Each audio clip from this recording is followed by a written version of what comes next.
Hades takes a wife. Hades was selected to become the lord of the underworld and was sucked underground. Zeus and Poseidon chortled to themselves, as they knew their brother would never be allowed on Mount Olympus ever again. It was Hades who would be forever alone, the only living being in the land of the dead. Months after his banishment to the land of the dead, Hades spoke to his mother and asked for a wife.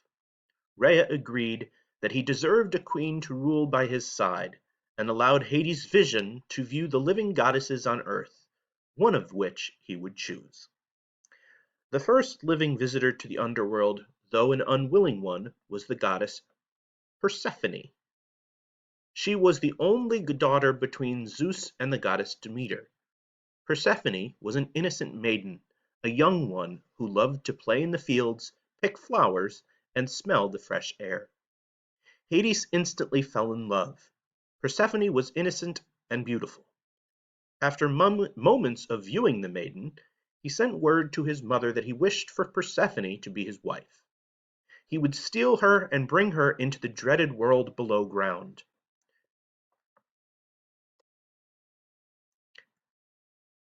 As was the custom, the lord of the underworld had to send a message to the girl's father for her hand.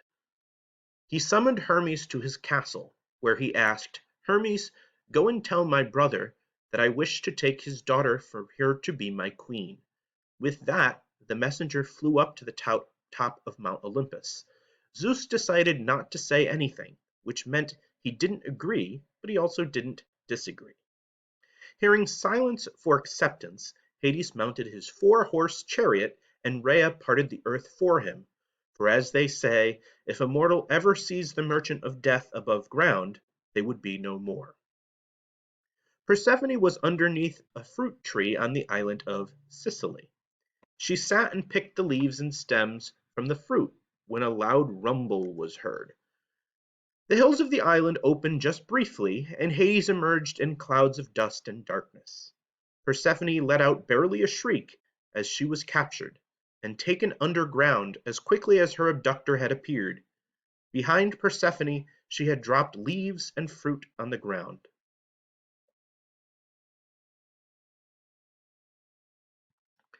The appearance and disappearance had happened so swiftly that no one, mortal or immortal, had heard Persephone's pleas. Demeter finally came by day's end to collect her daughter, only to find piles of leaves and fruit where she had once been. She had traveled the far corners of the earth in search of the goddess Persephone. For 9 days and nights she ate nothing and drank nothing, searching all over the earth. She threatened to make the earth barren forever if was unable to find her daughter. Demeter finally asked the gods for help. She turned to Hecate, the goddess of the night and the moon, who stated that she knew the young goddess had been abducted, but she did not know by whom. Finally, on the 10th day, Demeter asked Helios, the god of the day and the sun, who released the secret of Persephone's kidnapper. Helios tried to reason with Demeter that Hades, being one ruler of 1/3 of the universe, was not an unfit husband for her daughter.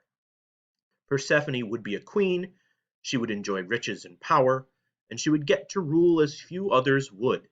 But Demeter refused to accept Hades as a possible mate. Being the goddess of agriculture, she would never again be able to see her daughter if Persephone were to remain in the underworld forever.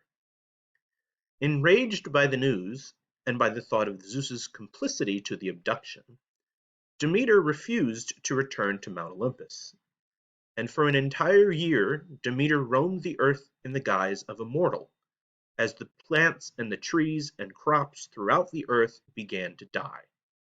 The drought lasted so long that offerings were no longer available to the gods. The gods had no choice but to ask Zeus to give in. At first the stubborn Lord of Thunder refused, but he himself had not eaten in over a year. Finally, when he saw the rose fall out of his daughter Aphrodite's cheeks, he relented. The next evening he would send for his messenger. Hermes, summoned by Zeus, raced down to the underworld to fetch Persephone. Upon hearing the message, Hades shrugged compliantly, agreeing to let her go. But as a good host, he asked Persephone to eat something. The entire time underground, Persephone refused to eat, whether from stubbornness or homesickness. Hades' table was filled with good food and drink. Persephone picked up half of a pomegranate and ate some seeds. Sadly, the apparent act of kindness was a trick, for whoever ate the food of Hades had to reside permanently in the underworld. The deed having been done, Rhea, the mother of all of the gods, proposed a compromise that all of her children reluctantly had accepted. Since Persephone had eaten in the land of the dead, she had to remain there. But since she had been kidnapped without Demeter's blessing, she also should live above ground. So for half a year, Demeter would have her daughter above ground, where she would be goddess of springtime, forever playing with the flowers and fruit. For the other half the year, Persephone would join her husband in the underworld. There she would become the dreaded queen of the dead. Below ground, she became so feared that mortals often spoke her name in curses to those alive.